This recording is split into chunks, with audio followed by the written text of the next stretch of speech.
And joining us now on the debate in Washington, D.C., Hussein Ibish, Senior Fellow at the American Task Force on Palestine and publisher of IbishBlog.com. And Khalid El-Gindi, Visiting Fellow with the Sabin Center for Middle East Policy at the Brookings Institution. In Philadelphia, Pennsylvania, Jonathan Tobin, Senior Editor at Commentary Magazine. And with us here in studio, Janice Stein, TVO's Foreign Affairs Analyst and the Director of the Munk School of Global Affairs. Welcome to all our guests in the United States. Janice, nice to have you back here as well. We are gathered here today because this happened at the United Nations. President Abbas informed the Secretary General of his intention to submit to the Secretary General on Friday an application for membership in the United Nations. The Secretary General informed President Abbas of his intention to perform his duties under the UN Charter. The Secretary General reiterated his support for the two-state solution and stressed his desire to ensure that the international community and the two parties can find a way forward for resuming negotiations within a legitimate and balanced framework, and discussed with President Abbas the ongoing quartet efforts in this regard. President Abbas stressed his commitment to a negotiated solution. I'd like to get brief opening statements from all of you on whether or not you think this move is a good idea. Hussein, start us off. Well, there are really two ways for the Palestinians to approach the UN, either in the Security Council, as it appears that they're doing, or in the General Assembly. One way is confrontational, and that probably carries with it more costs than it does benefits. It would be symbolic victories that are available to them, Pyrrhic victories that might be more costly than beneficial.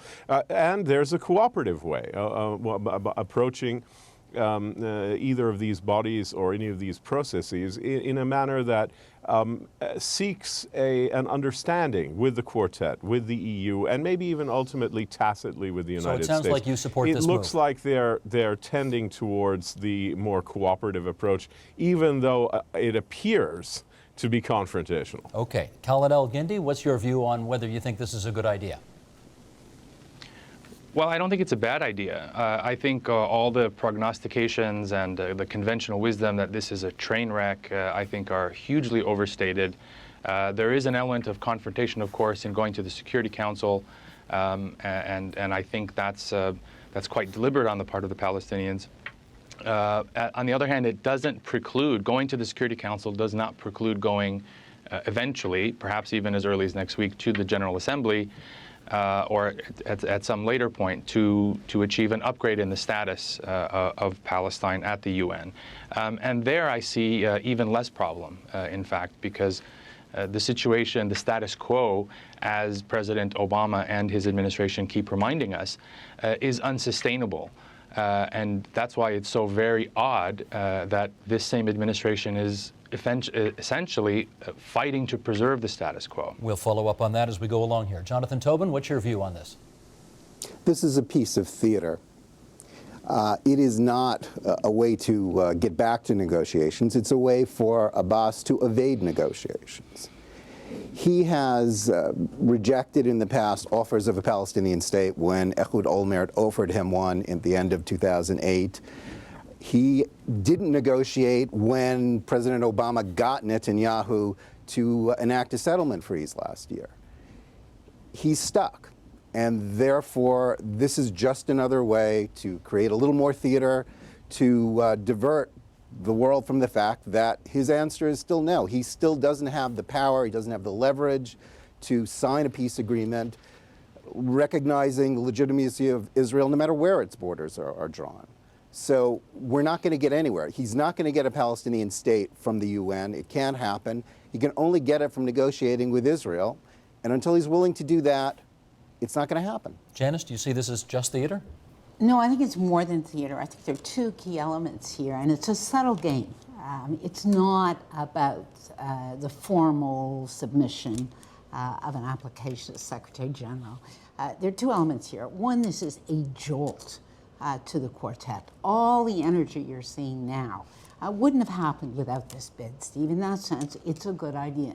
You actually have the European Union and the United States engaged now in trying to force both parties to the table, that's what it's about, in ways they haven't done in the last 2 And years. it would not have happened had this not gone forward. Absolutely not. Absolutely not. So this is, in a sense, an electric shock that Abbas really designed. So I don't think it's only theater. I think it's strategic. I hear a however coming. There is a however coming, and everything has risks. The however part of this is he's raised expectations at home. And expectations, once they're raised, are difficult to manage. And in a very revealing interview 2 days ago, Abbas himself said, "What do I do next after this?" And they're just out of earshot of the microphone, he said, "I don't want to go home."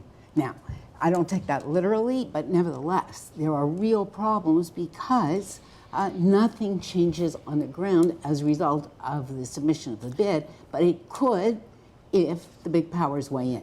Hussein, I'm going to get you to comment first on a quote that I'm going to read here from the founder and president of the Israel Project. And here's the quote from just a few days ago. "Israel wants a Palestinian state, and so should the rest of the world.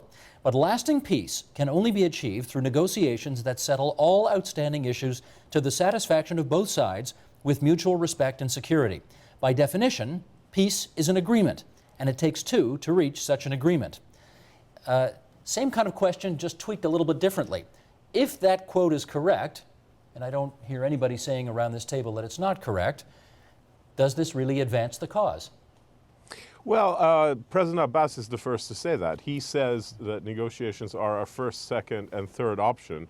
The Palestinian point that they're making here, the legitimate point that's being made at the UN, and I think Janice and Khalid are right, that this is more than theater. There's some real diplomacy behind this, is to make the point that the process is frozen, and that while obviously you cannot create a Palestinian state at the UN, as Jonathan points out, and as Jennifer, Laszlo Mizrahi, the lady you were quoting before, also says, that's true. Nonetheless, the process is broken.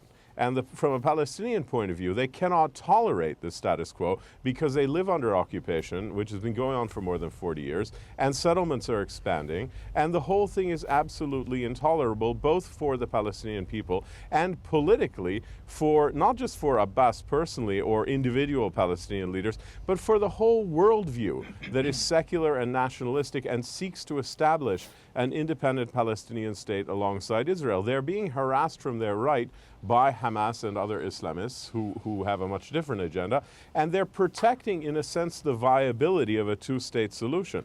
That's why it's very important that the Palestinians appear to be willing to make this application today to Ban Ki-moon and then kind of park it and not insist on action right away and look for a quartet statement or some kind of an agreement with the EU to advance their cause diplomatically. And at the same time, and I think this is absolutely crucial, preserve, protect, and enhance the gains on the ground that have been made by Palestinian institution building. Well, let me follow up on that. Preparing for eventual independence. Let me follow up with Khalid on that. Does the effort at the United Nations, Khalid, in your view, actually change the status of the Palestinian people at all? No, it doesn't change anything as far as their daily lives are concerned. I think, with regard to the issue of raising Palestinian expectations, I think there's an element of truth to that, but I think it's important to keep in perspective. Palestinians understand exactly what their situation is. They understand that when President Abbas goes back home, the occupation will still be there, the soldiers will still be there, the checkpoints, the settlements, all elements of the occupation will still be there. No one's expecting that they'll suddenly disappear. They will eventually expect Abbas to have a plan in the coming weeks and months on what comes next. And that's, I think, where Palestinian disenchantment is likely to be most apparent. Not necessarily now.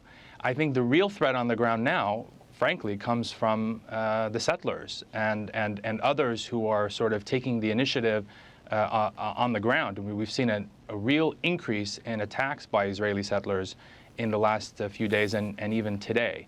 That's where I think things might start to get out of hand.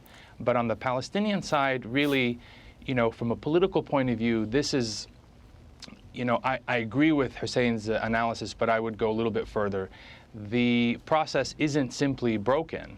I think it's broken to the point of being, you know, it can't be resurrected. This is, you know, when what the Palestinians are trying to do is not avoid negotiations, as Hussein pointed out, but to change the terms of the negotiations, to have negotiations under much better circumstances that can actually produce an outcome. Okay, let me follow up with Jonathan on that. The problem has never been getting into talks, but getting out of them. Let me follow up with Jonathan on that. Yeah, I mean, you did say earlier, Jonathan, that you thought this was kind of nothing more than just theater. But we are also hearing around this table, though, the idea that if it's theater, it's kick-started something. It's given a jolt to something. Would you go that far and acknowledge that it has been a little bit constructive in getting people to realize that this process is going nowhere and needs some help?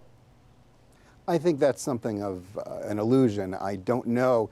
I heard just now saying that they wanted to change the terms of the talks, that they wanted to alter the negotiations to somehow be in a way that they like better. Well, they can't have that, because in the end, no matter how you lay this out, Abbas has to choose between Hamas and Israel. He can't make peace with both.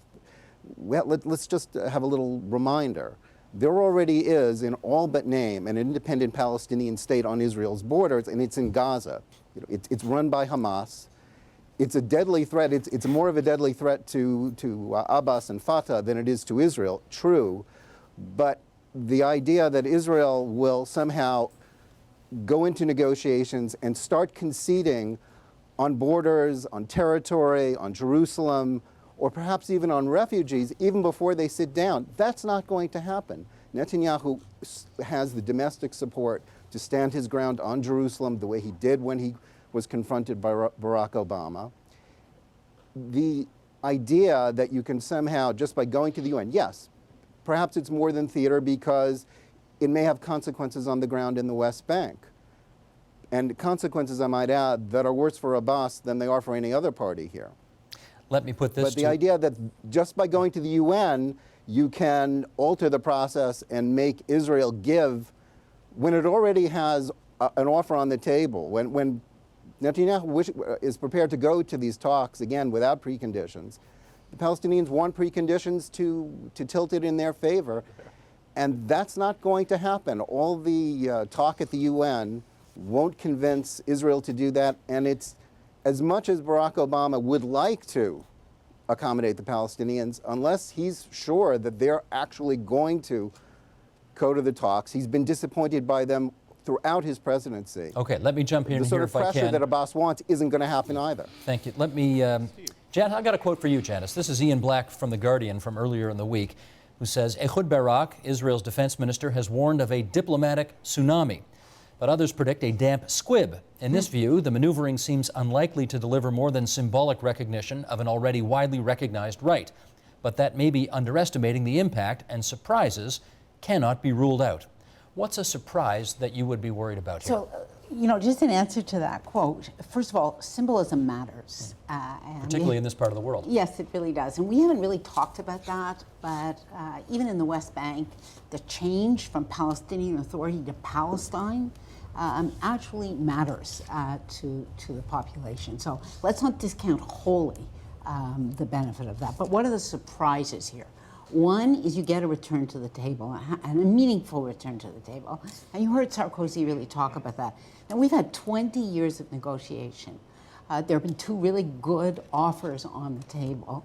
The last one that Ehud Olmert made to President Abbas, he was weakened at the time, and Abbas turned it down. But there is a place to start here in these negotiations. And if you actually look at what's going on concretely, the demands about the so-called preconditions. One is the freeze-on settlements.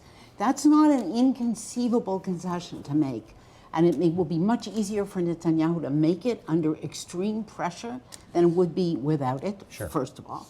And the other one is about the borders, and we're down to 4 words, right, of equal size and scope dealing with territorial swaps. That is not a distance to travel, frankly. So I do not rule out a return to the table with some deadlines in a radically different context where, one, there is a symbolic gain, for the Palestinian leadership, so they're strengthened, and this is strengthening Abbas at the expense of Hamas, and that's real. And Netanyahu can go back and say, the tsunami was happening, everybody ganged up on me, I had no choice, this is what I have to do. I understood everything about that answer except your math. Of equal size and scope is 5 words, not 4. Sorry, you're Okay. right. Hussein, you wanted to follow up on that? Yeah, no, well, I mean, I think Jonathan's actually quite wrong on a couple of points. First of all, Prime Minister Netanyahu and Israel generally, since the late 80s, has had plenty of preconditions for the Palestinians. Every time negotiations start, Palestinians have to, utter some magic phrase and jump through some new hoops. The latest one, which was never heard of before 2007 at Annapolis, is this issue of the notion of Israel as a Jewish state. Whatever that means, it hasn't ever been defined, and I think the proper Palestinian response is give us a definition of that and we'll consider it.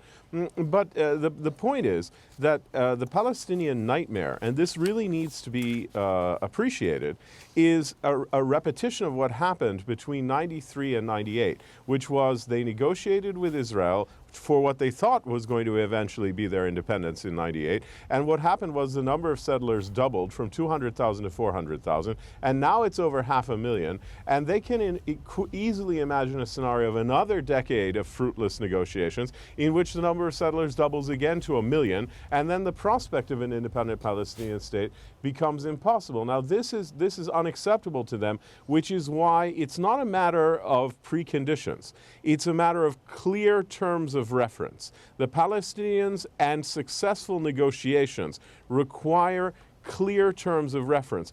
It's pointless for them to sit around a table discussing the weather, or the only thing that Netanyahu wanted to talk about during the 2 weeks of direct talks last year, which is security. They have to talk about all 4 of the key final status issues: border security, refugees, Jerusalem, and I suppose the 5th element Netanyahu has rammed down everybody's throat, this issue of the notion of Israel's Jewish character. Let me get Jonathan to comment on that. These things have to be discussed within a frame of reference, Jonathan? not just some vague Okay, conversation. Hussein, we got you. Stand by. Jonathan, Yeah. you want to come back on that?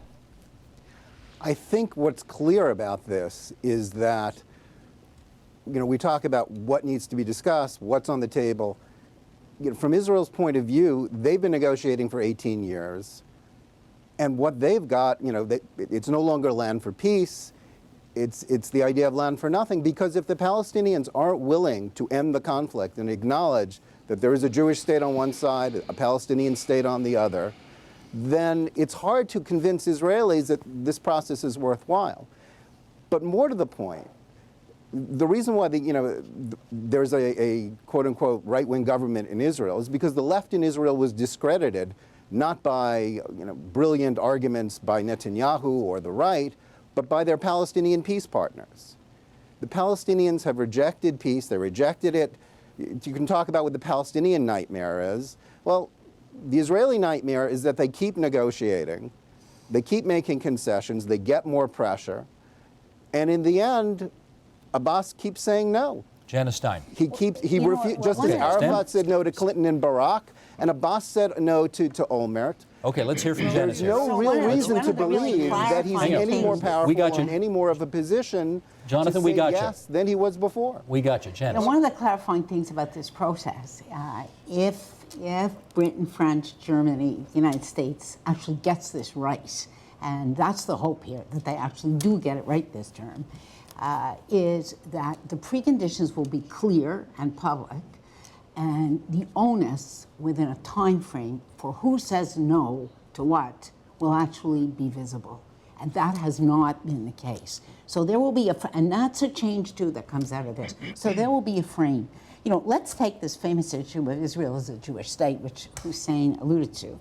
Well, actually, Hussein wrote, in your blog, and you look at the 1947 resolution at the United Nations General Assembly, the partition resolution, as you wrote, Hussein, quite rightly, is we're going to partition Palestine into 2 states, a Jewish state and an Arab state. Again, this is not, and so when Abbas goes to the General Assembly, in a sense, there's interesting precedents. There's ways around most of this. It actually depends on the intentions of the parties. But there's hazard for both of them. That's what we're hearing. There's hazard for both of them. The job of the big powers now, and it's probably a make it or break it chance. The job of the big powers is to ensure both of these guys against the worst possible risk. The real question is, are they up to the game? Well, Khalid, come on in. Hang on, Khalid, we haven't heard from Khalid. It's his turn. Yeah, please. Yeah. I think it's important to point out something, because I think what we're missing here is the context that this is happening in.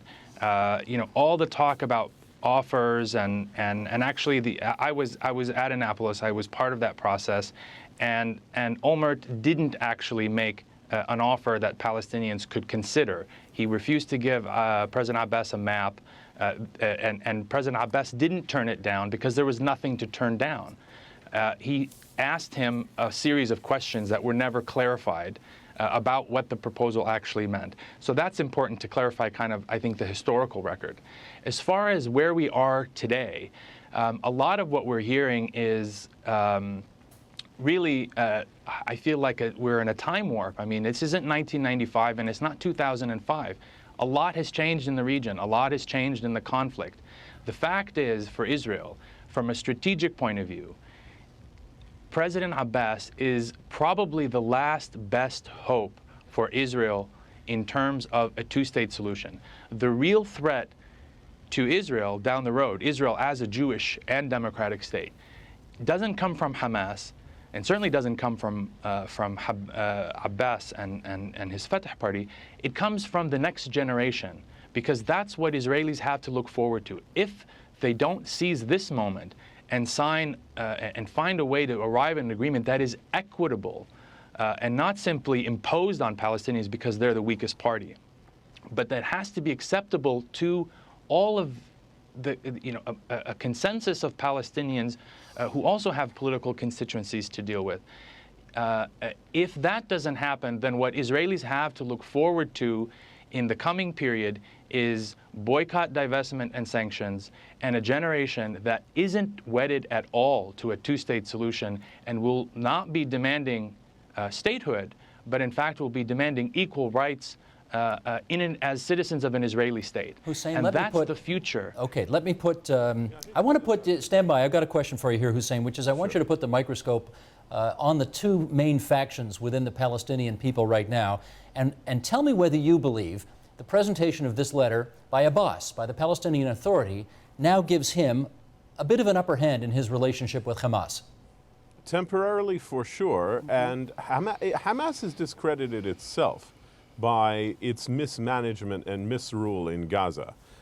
So really, although I think Palestinians don't like any of the political parties, it's not a question of who they like more, it's a question of who they like less. And right now I think they like Hamas less than, say, Fatah or the PLO or the PA. But that doesn't mean that they're enamored of Fatah or the PLO or the PA. They're not. And Khalid's right. There's a generation coming that might be much more interested eventually, once the ideas become inculcated, in a sort of a push for a single democratic state, a South Africa-style solution.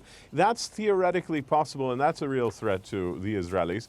But it's also entirely possible, by the way, that in the interim, that when Palestinians conclude that the PLO-PA strategy of securing independence through negotiations, diplomacy, and state building, institution building on the ground, has permanently failed, they'll look for an alternative leadership. It might be eventually something that Khalid described, but right now, the really existing alternative is Hamas. So they're down but not out. They're biding their time, they're waiting, and they are a possible contender for national leadership. And just one quick point. I'd like to remind Mr. Tobin that in 1993, the Palestinians did formally and irrevocably recognize the State of Israel. And he kind of leaves that out of his scenario altogether. That's a very important point. Which Palestinians, Hussein? It was the PLO, The PLO. the sole legitimate representative of the Palestinian people. It was in a letter from Chairman Yasser Arafat to Prime Minister Yitzhak Rabin, and nobody in the PLO has ever rescinded or undermined that formal legal recognition. Okay, with Now all of that Netanyahu history, is stand talking by, about stand by. Israel recognized Sure. the Palestinians. Jonathan, let me- But the let me point put it- is, the No, Palestinians there has wouldn't. never been. Arafat Stand by, wouldn't stand make by. peace when he had the opportunity Gentlemen, to do never. so. Gentlemen, we can't hear either of you if you both speak at once. So, Jonathan, let me put this to you, and that is, we know that there is considerable heft behind this effort by the Palestinians. There are many countries in the world, most of the countries in the world, seem to be supporting it. Israel obviously isn't, and I wonder if you could help us understand why. Well, Israel isn't helping the independence initiative. Well, Israel believes, obviously, that that the Palestinians can have independence, but they have to make peace with Israel first. They have to negotiate with Israel. They have to agree to terms that the Israelis can live with as well. It can't be imposed from the outside. You know, the history of this conflict has been, you know, we referenced the 1947 partition agreement. Ever since then, the Palestinians have always been looking to other parties to rescue them. At the time, they rejected us in 1947. They rejected an Arab state and looked to the Arab nations to rescue them and to wipe out the newborn Jewish state instead. That didn't work. Various other things haven't worked. They can't look to the international community. It doesn't matter how many votes they get in the General Assembly. The United States will never let this pass in the Security Council, so there's a dead end here. But it doesn't. They can't look to others to rescue them from their responsibility to secure statehood by dealing with Israel, Khalid? by agreeing to terms that I hear- Israel can live with. I hear and Khalid you trying to can't get in. get around that. And until they do, they can't. They're not going to have a state, and Israel will not sacrifice its security or its rights. Okay, we understand. Khalid, I need to nothing. hear from you now. They're not, again, they're not trying to avoid negotiations. They're trying to have negotiations that might actually be useful, because the problem has never been starting negotiations. They've always been getting out of the negotiations, getting an agreement. And that's where the United States, as a mediator, has had problems. And what the Palestinian effort to go to the UN is really all about is to send a message. And it's not a message that they're sending alone. The fact that they have 120 or 130 member states of the UN prepared to back a potential General Assembly resolution means that it is essentially an international vote of no confidence with regard to American management of this Okay, process. with time running out here, The let me United get Janice States Stein has Forgive me, Khalid, with time running out, I want to get Janice in. I actually don't agree that with the proposition that Israeli and Palestinian leaders can do it themselves. We've had actually 20 years to show they can't do it themselves. So contrary to all the rhetoric and mythology, they actually can't. Doesn't look like the Americans can be very helpful right now either, though. Well, again, there are steps. There are steps down this road, and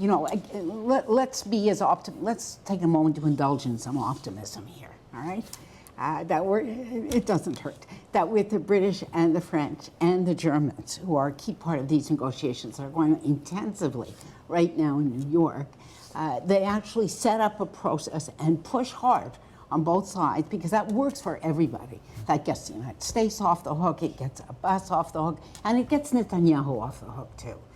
Let's not forget that part of it, because even in Israel, there's heated discussion All politics is local. All politics is local about the changing international landscape to which Israel has to respond. Can I follow up on this? Hang on. This is a nice I be entree. very honest Hang on. with you? Hussein, I want to put this to you, Hussein, because it dovetails nicely out of what Janice just said. And that is the context within the wider region.